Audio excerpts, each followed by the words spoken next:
The only way to keep yourself from drowning is to learn how the current moves. Nadia had learned that early. Not from a book, not from a teacher. From watching the water bill go unpaid 3 months in a row while her stepfather, Gorman, ran the household accounts like a man who believed rounding down was a philosophy. She'd started keeping a second ledger at 16, spiral-bound, tucked inside a calculus textbook nobody touched. She tracked every dollar that came in, every dollar that disappeared into Gorman's explanations, and she never said a word about it. Numbers didn't lie. People did. She was 26 when Gorman finally ran out of people to borrow from. She found out the way she found out everything in that house, by accident, by proximity, by being the kind of person nobody thought to close the door on. She'd come home from her shift at the freight company's billing office, still smelling like recycled air and bad coffee, and Gorman was in the kitchen with a man she didn't recognize. The man had a soft voice and soft shoes and the particular stillness of someone who had never once in his life been told no. She stood in the hallway long enough to understand. Gorman owed someone $140,000. He had owed it for 14 months. The interest had stopped accruing not because anyone had been generous, but because the people he owed had decided that a number with a ceiling was more useful than one that kept climbing. They wanted a return on what they were owed. Not cash. Something else. The man with the soft shoes looked at a photograph on his phone. He set it face down on the table. He said Gorman had a stepdaughter. He said the word like he was reading from a receipt. Nadia had already done the math before the man finished his sentence. She didn't run. She'd thought about it. Spent the next 40 minutes standing in the hallway bathroom with the water running, gripping the sink, running calculations. She had $412 in checking. A car with 200,000 miles on it. A job that paid $22 an hour with no benefits. She had no family that would take her in, no savings worth running on, and nowhere to go that Gorman couldn't eventually find her. Because Gorman was a man who knew how to make calls, and Nadia had learned that people who owed favors always answered.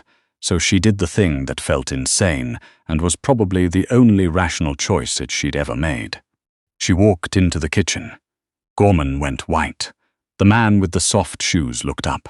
He had pale grey eyes and a face that told her exactly nothing, which was, she would later understand, its own kind of information.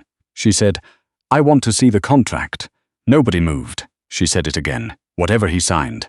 "I want to read it before I agree to anything." His name was Voss.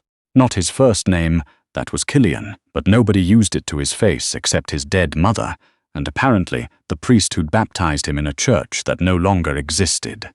Everyone called him Voss. It sat in a room differently than a first name. It didn't ask anything of you. He ran the Voss Syndicate out of a building in the warehouse district that looked, from the outside, like a commercial printing company. There was a sign, there were trucks. There was, apparently, an actual printing operation on the second floor that produced genuine commercial materials, because Voss believed in the elegance of things that were exactly what they appeared to be while being something else entirely. Nadia learned this in the first 20 minutes. She learned it because she read the contract. Both of them, actually, the one Gorman had signed 14 months ago, and the addendum that had been drafted more recently, which was professionally formatted and contained no language that was technically illegal. She sat at a table in a room that smelled like cedar and machine oil, and something underneath both of those things that she didn't have a word for yet, and she read every line, and when she finished, she looked up at the man across from her. "There's a clause in here," she said, "that says any service agreement entered into under duress is voidable at the discretion of the creditor." Voss looked at her. "You're the creditor," she said. "I'm aware, so you already know this isn't enforceable." He was quiet for a moment. He had the kind of stillness that wasn't peace. It was control, which was a different thing entirely. He was older than she'd expected. Not old, but worn in the specific way of a man who had spent decades carrying something heavy and had long since stopped noticing the weight. "It's not about enforceability," he said. "Then, what is it about?" He looked at her for a long time. Not the way men looked at her at the freight company. not assessing her usefulness or her appearance or whether she'd be easy to dismiss. He looked at her the way she looked at a balance sheet, like he was trying to find where the numbers didn't add up. "What did you do at the freight company?" he said. "Billing, accounts receivable, flag discrepancies in their international shipment invoices." She paused. "Found about $60,000 in duplicate billing over 18 months that their senior accountant had missed. What happened to the $60,000? They kept it. I kept my job." For a while, something moved across his face that wasn't quite a smile. "For a while," he repeated. "They let me go. 4 months later, restructuring." She folded the contract along its original crease. "Which is why I have $412 and a car I shouldn't trust on the highway." He was quiet again. Outside, somewhere deep in the building, she could hear something rhythmic. Not machinery, exactly. Footsteps, organized. The building breathed differently than normal buildings. "You read a 14-page contract in 11 minutes, he said. "I read fast. You found the voidability clause. It was on page 9. No one has ever found it on page 9. She set the contract on the table between them. What do you actually need done? What he needed, what the Syndicate needed, she would understand over time, was someone who could see where the money was lying. Not stealing, not skimming, lying. There's a difference. Stealing is active. Lying is what numbers do when the person recording them wants to tell a particular story. You could look at a column of figures and think it was adding up correctly because the total was right, and not notice that the individual lines had been massaged, redistributed, arranged to make something look like something it wasn't. It happened in legitimate businesses all the time. It happened in organizations like Voss's more often than anyone admitted, because an organization built on discretion attracted people who were comfortable with creative accounting. She found the first problem in a week. She wasn't looking for it. She was building a baseline, running the payroll records against the operational logs, cross-referencing dates, just trying to understand the shape of the thing before she did anything with it. And there it was, sitting in the transportation ledger like a stone in a stream. A routing fee paid to a company that, when she searched the registration records, had incorporated the same week the fee appeared and dissolved 3 weeks after the payment cleared. She printed the record. She walked it to Voss's office. He was on the phone. He looked at the paper. He ended the call. "How did you find this?" he said. "I was looking at the shape of the water," she said, and then felt immediately idiotic, because that wasn't a thing you said to a man like this. You said, "I cross-reference the vendor registration against incorporation dates." That was the correct sentence. But he didn't look at her like she was an idiot. He looked at her like she'd said something that surprised him, which was, she was starting to learn, rarer than it appeared. The man who had set up the shell company was named Breslow. He'd been with the Syndicate for 6 years. He was gone by the end of the week. She didn't ask what gone meant in this context. She decided early that there were specific things she would not ask and specific things she would not know, and that this was not cowardice, but a form of professional hygiene. She was given an office, an actual office, not a corner of a shared space. It had a window that looked into the interior of the building, rather than outside, which she appreciated. She could see the floor below, the movement, the rhythm of the place. She learned the rhythms the way she'd learned everything, by watching, by recording, by finding the patterns. She was paid 3 times what she'd made at the freight company. The money was deposited into an account she'd set up herself, at a bank she'd chosen, with a routing number she'd verified. Voss had watched her do this without comment, which she'd taken as approval. She was not a prisoner. She could leave. She chose, every morning, not to.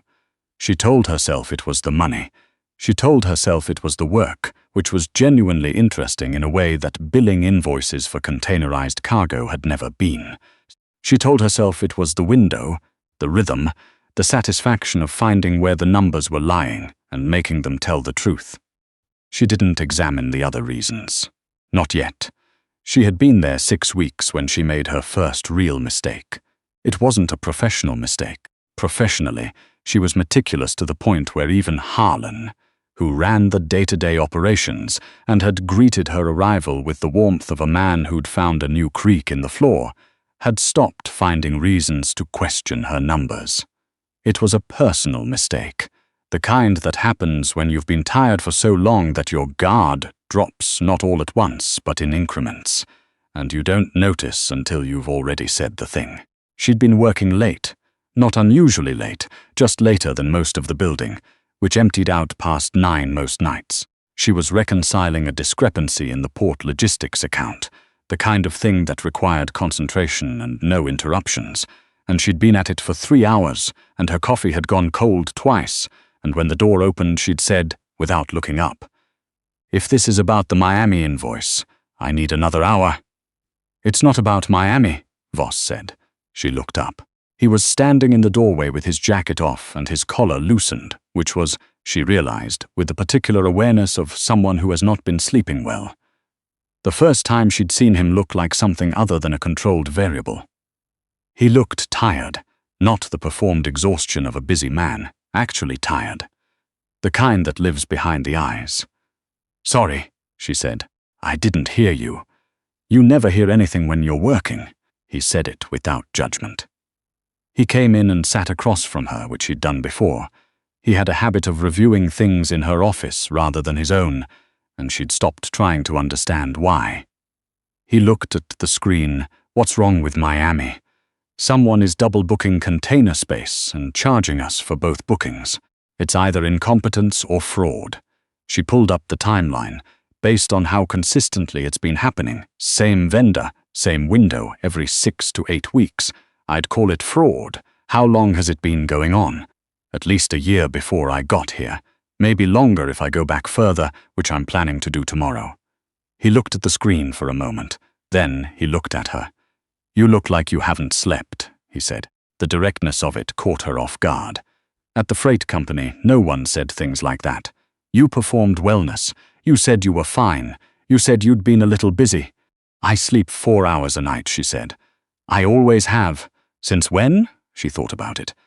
"Since I was about 15, maybe earlier." He didn't push. He also didn't make the noise people usually made. The sympathetic sound, the pivot to advice about chamomile tea and screen time.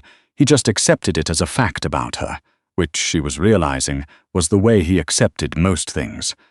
He filed them. He didn't perform a reaction. "Why 15?" he said after a moment. It was the kind of question she should have deflected. It was the kind of question she deflected constantly, reflexively, the way you learn to turn your body sideways so something can't get a clean hit. Instead, she said, "My mother remarried when I was 14. The new situation required monitoring." He was quiet. "I kept a ledger," she said, "of the household accounts. I found irregularities, because saying anything would have made it worse, but I kept track." She paused. "I've been keeping track of things ever since. Of everything. Of everything that might matter later." He looked at her for a long time. Outside, the building had gone almost entirely quiet. Just the low hum of something mechanical deep in the structure, the building's own pulse. "I do that too," he said. And he said it in a way that wasn't a comparison, or a performance of relatability. He said it like a confession he hadn't quite meant to make. The threat came from a man named Aldrich Galt. He ran an operation out of the port district that overlapped with the Syndicate's shipping interests in 3 states. The overlap had been managed, carefully, at a distance, for years. It had worked because both sides understood where the lines were. Galt's people stayed on their side. Voss's people stayed on theirs. Money moved the way it was supposed to move. Then someone on Galt's side stopped staying on their side. She found it in the logistics accounts, a pattern of rerouting that didn't match any legitimate shipping adjustment. Cargo that should have cleared through one terminal was being diverted through another. On paper, it looked like weather delays, port congestion, the usual operational noise that everyone in the industry generated and ignored. But she'd built a model of what the noise should look like. What normal randomness looked like in this particular system, and what she was seeing wasn't noise. It was signal, deliberate, incremental, pointing in one direction, They were trying to cut the Syndicate out of 3 distribution corridors. She walked it to Harlan first, because she'd learned that Harlan needed to be walked through things before he'd let them get to Voss.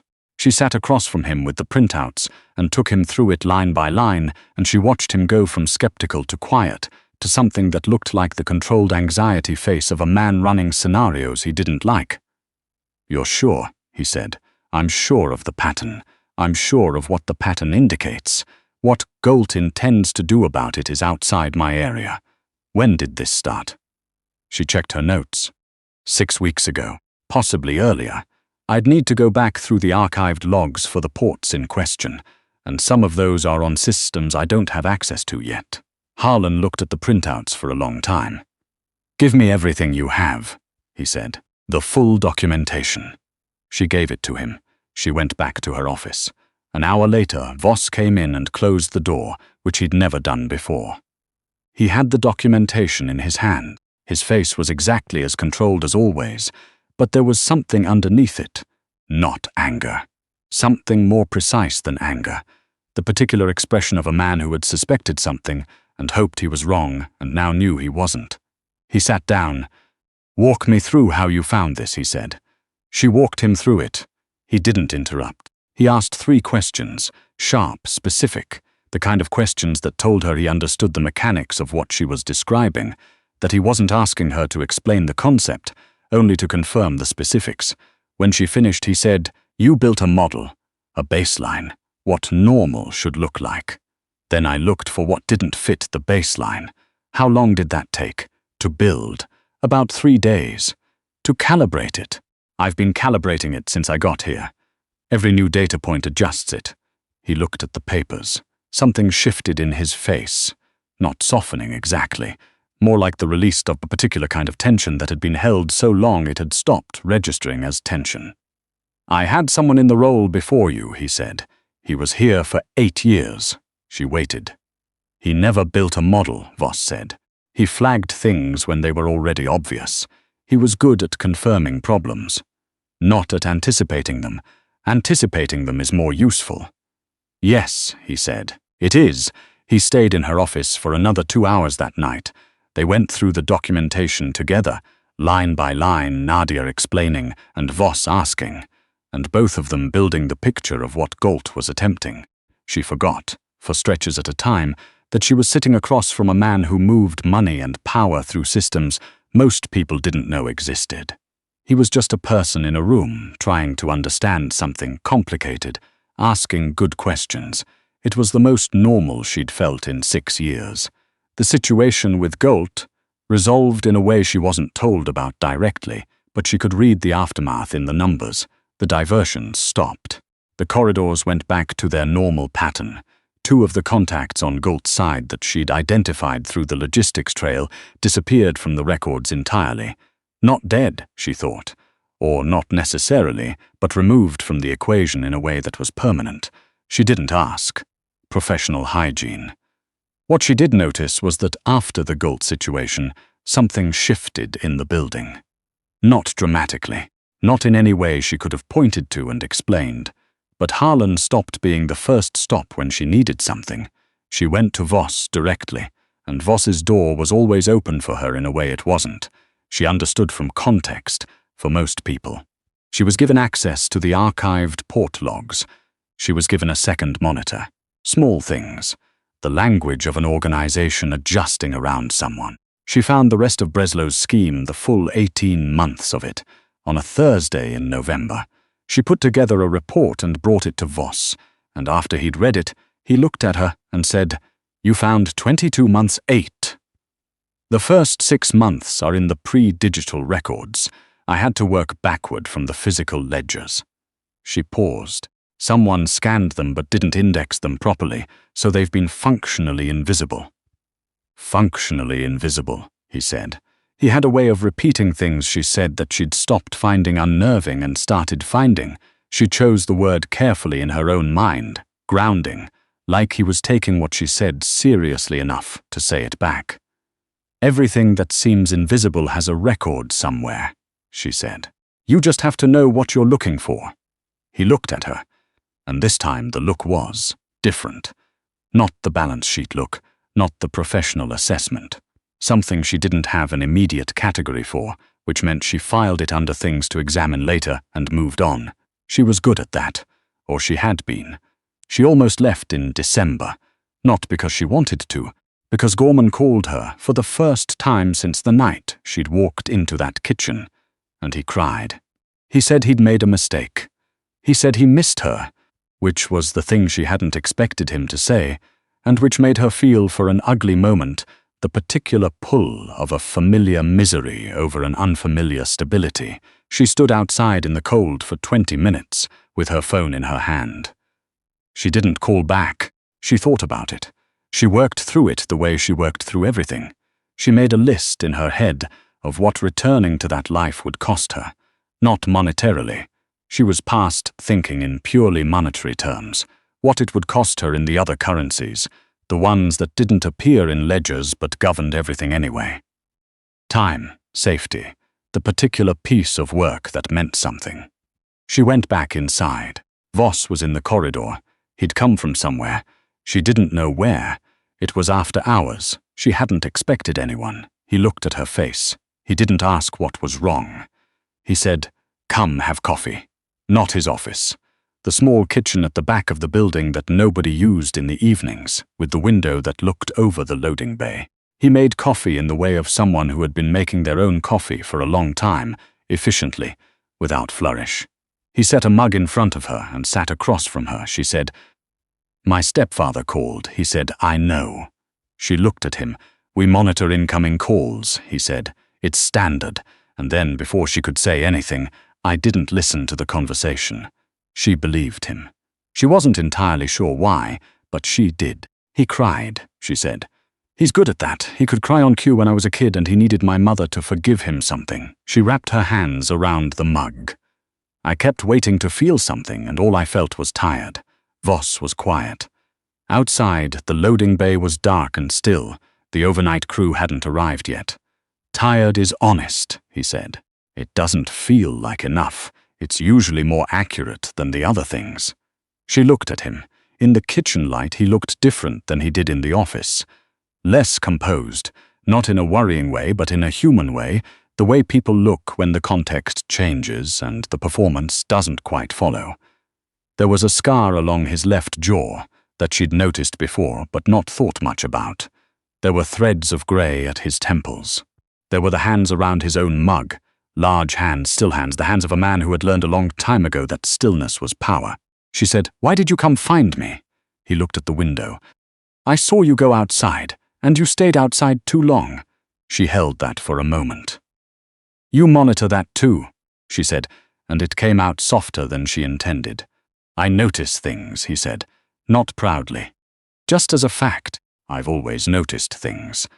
And there was something in the way he said it that echoed the thing she'd said to him weeks ago. "I've been keeping track of things ever since." Like he was returning something to her. Like they had been, without naming it, keeping parallel accounts of each other. She didn't go back to Gorman. She didn't go back to anything before. The anniversary of the night she'd walked into that kitchen came in late spring. She didn't tell anyone. It wasn't the kind of thing you announced. But she'd spent the day the way she'd spent most of that year. In her office, in the numbers, in the work. And when she finally closed her files and looked up, it was past midnight and the building was quiet. And she sat for a while in her own silence and took stock. She'd found over $300,000 in fraudulent charges, irregularities, and structural inefficiencies in the first year alone. She'd built models that could now flag anomalies in near real time. She'd restructured the port logistics accounting system from the ground up. She'd trained 2 junior staff who had both turned out to be good at exactly the specific thing she needed them to be good at, because she'd paid attention to what they were actually capable of rather than what their titles said. The Syndicate was, by any financial metric she could construct, operating with significantly less exposure and significantly more clarity than it had been a year ago. She was, by any personal metric she'd ever trusted, doing better than she'd done in years. She turned off her monitor. She got her coat. She was heading for the door when she found Voss in the corridor again, or he found her. She was never quite sure which direction that went. He looked at her. She looked at him. "Long day," she said. "For both of us," he said. She didn't move toward the door. He didn't move toward his office. They stood in the corridor of a building that was exactly what it appeared to be and completely something else. And the distance between them was a number she'd been aware of for months and had not permitted herself to calculate. "Nadia," he said. Her first name, which he almost never used. It landed differently when he said it. "I know," she said, which wasn't an answer to anything he'd said, but it was an answer to something. He closed the distance with the same economy of motion he applied to everything. Not rushed, not hesitant, deliberate. She met him halfway because she'd learned, in the past year, that the women who stood still and waited for things to happen to them were not the women she wanted to be. His hand at her jaw was careful. The scar under her fingers, when she found it, felt like a record. Something the body had kept of a thing it had survived. She didn't say anything. Neither did he. Some accounts don't require a lot of language.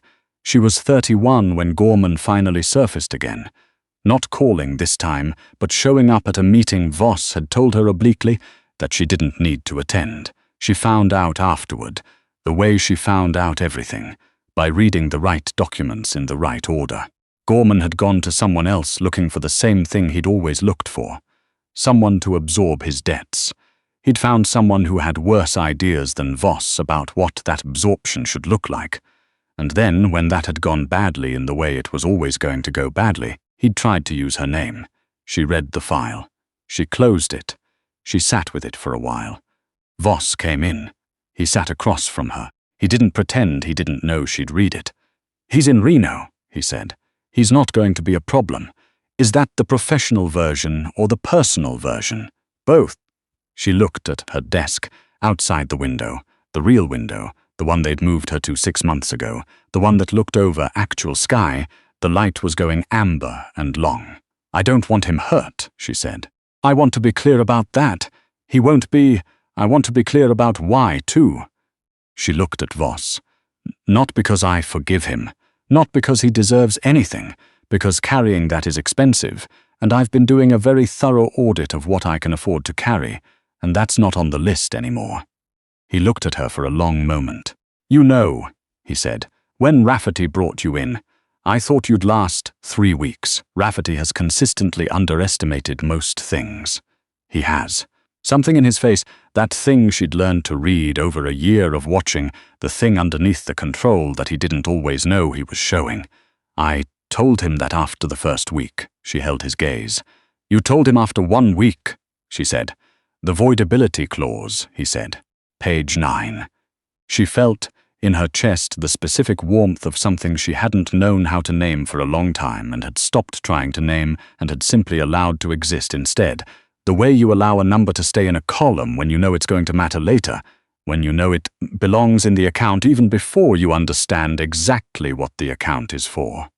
"Voss," she said. "Nadia," he said. Outside, the amber light was doing what light does at the end of long days, bleeding into the edge of something darker and, if you looked at it right, something quieter.